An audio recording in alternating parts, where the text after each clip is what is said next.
Jeg er lærepladskonsulent her på Campus Vejle, og vores fornemste opgave det er at få vores EUD og EUX-elever ud i lære.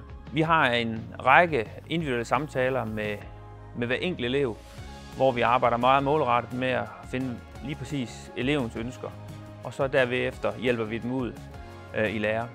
Udover de individuelle snakke, så hjælper vi dem med at skrive ansøgninger og CV'er, og vi hjælper dem også med at gøre dem parat til jobsamtalen. Vi har en række arrangementer i løbet af den tid, de går her på campus.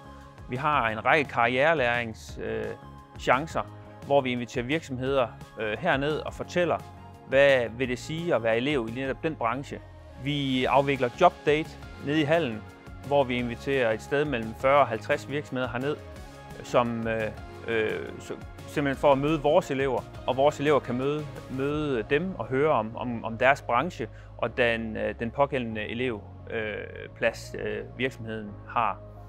Og det sidste arrangement, vi har, jamen det er vores Company Talk. Det er et speed datingsprojekt, hvor at virksomhederne kommer herned og afvikler sådan nogle indledende jobsamtaler, hvor at vores elev kan både få en elevplads, men de kan også træne jobsamtalen med en rigtig virksomhed.